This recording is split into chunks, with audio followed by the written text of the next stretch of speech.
एक शाम राहुल अपने दोस्तों अमन, सोनू और विक्की के साथ बैठा था।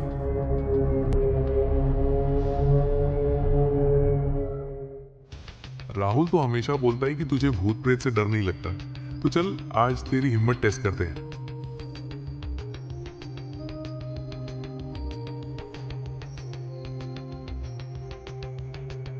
राहुल हंसते हुए बोला, अरे यार डर किस बात का, ये सब कहानियां होती हैं लोगों को डराने के लिए।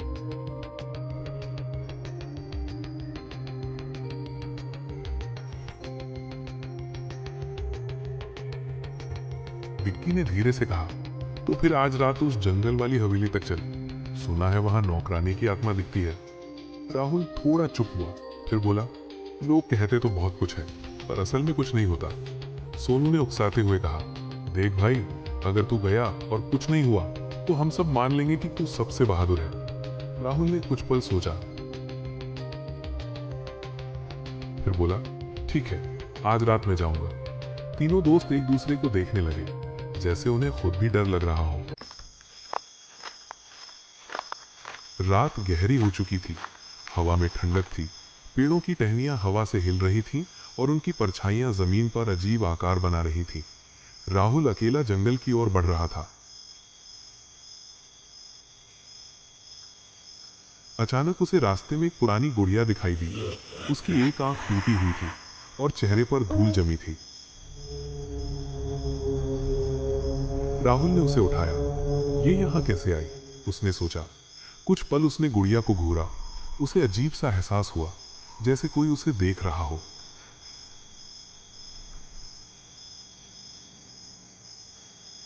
अचानक उसने गुड़िया फेंक दी।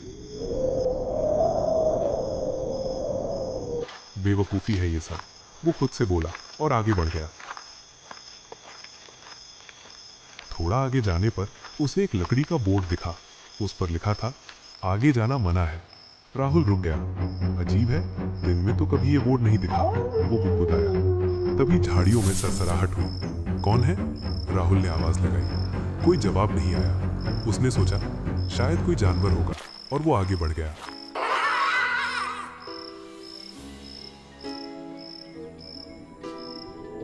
हवेली सामने थी। टूटी खिड़कियां, दीवारों पर दरारें और दरवाजा आधा खुला।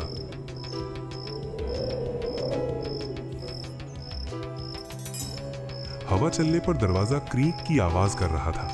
राहुल ने गहरी सांस ली। बस अंदर देखकर वापस आ जाऊंगा, उसने खुद से कहा। जैसे ही वो अंदर जाने लगा, उसे सामने एक परछाई दिखी।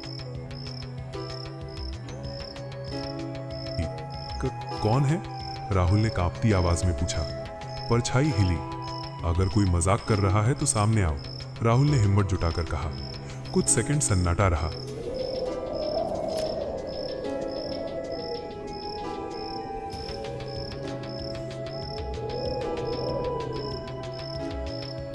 फिर पेड़ के पीछे से एक औरत बाहर आई।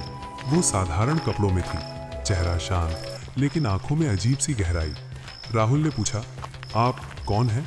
इतनी रात को यहाँ क्या कर रही हैं? औरत धीमी आवाज में बोली, मेरा खरगोश खो गया है, उसे ढूंढ रही हूँ। राहुल ने हैरानी से कहा, इतनी रात को? आपको बाहर नहीं निकलना चाहिए। औरत हल्का मुस्कुराई।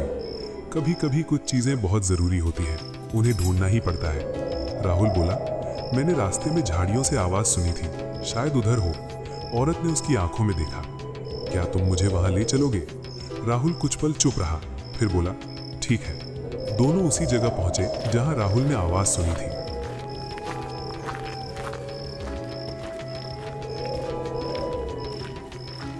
अचानक झाड़ियों में हलचल हुई और एक सफेद खरगोश बाहर भागा। मेरा प्यारा मिल गया, वो धीमे से कहती है। राहुल ने राहत की सांस ली। अच्छा हुआ मिल गया, अब आप घर जाइए। औरत ने कहा, मेरा नाम फूल कुमारी है।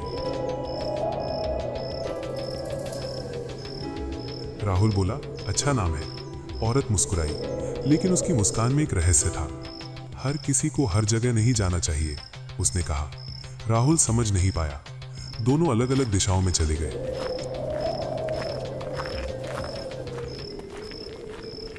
सुबह राहुल अपने दोस्तों के पास पहुंचा। अमन ने पूछा, क्या हुआ, गया था ना? राहुल ने सब कुछ विस्तार से बताया। जब उसने कहा और उस औरत का नाम था फूल कुमारी, तीनों दोस्त एकदम चुप हो गए।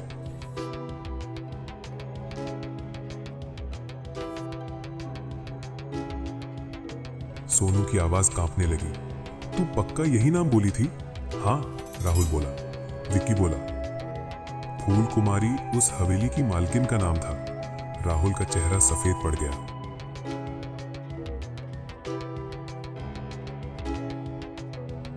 अमन ने धीमे से कहा, कहते हैं नौकरानी ने उन्हें मार दिया था और अब उनकी आत्मा किसी को हवेली में जाने से बचाती है। राहुल के हाथ कांपने लगे। राहुल ने नया स्कूल ज्वाइन किया था, जिससे वहां एक छोटा सा पिल्ला भी दिखता रहे। नया वातावरण, नए चेहरे और मन में थोड़ी घबराहट। उसे उम्मीद थी कि ये स्कूल उसके जीवन की एक नई शुरुआत बनेगा, लेकिन ये शुरुआत उतनी आसान नहीं थी।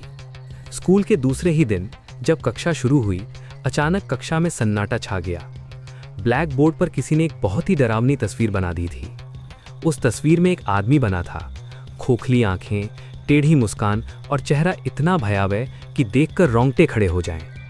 उसके ठीक नीचे बड़े अक्षरों में लिखा था, हेल्प मी। जैसे ही अध्यापिका कक्षा में आई, उनका चेहरा गुस्से से लाल हो गया। उन्होंने ऊंची आवाज में कहा, राहुल, ये सब तुमने किया है ना? राहुल घबरा गया, कांपती आवाज में बोला, मैडम, मैंने कुछ भी नहीं किया। मैं तो कल ही स्कूल में आया हूं। मैं ऐसा क्यों करूंगा? उसकी आंखों में सच्चाई थी, लेकिन अध्यापिका को केवल गुस्सा दिखाई दे रहा था। उन्होंने डांटते हुए कहा, ज्यादा जवाब मत दो, अपनी सीट पर जाकर बैठो। पूरी कक्षा हंसने लगी। राहुल चुपचाप अपनी सीट पर बैठ गया। उसका दिल बहुत भारी हो गया। उसके मन में बार बार यही सवाल उठ रहा था, अगर मैंने ये चित्र नहीं बनाया तो मेरे नाम से ये किसने बनाया? घंटी बजते ही सभी बच्चे खेलने के लिए बाहर चले गए, लेकिन राहुल अपनी सीट पर ही बैठा रहा। उसका मन बहुत बेचैन था। थोड़ी देर बाद वो उठा और स्कूल की गैलरी की ओर चला गया, ताकि अकेले में थोड़ा सुकून मिल सके। अचानक एक कुत्ता बहुत तेजी से उसके पास से दौड़ता हुआ निकला। उसके मुंह पर खून लगा हुआ था। राहुल डर के मारे ठिठक गया। तभी उसके दो दोस्त दौड़ते हुए आए और बोले, राहुल, दूर रहो, एक कुत्ते ने एक टीचर को काट लिया है, शायद वो इसी तरफ भागा है। राहुल ने घबराकर पूछा, कौन सी टीचर? दोस्त ने कहा, वही जो सुबह तुम्हें ड्राइंग के लिए डांट रही थी। ये सुनते ही राहुल का दिल जोर से धड़कने लगा।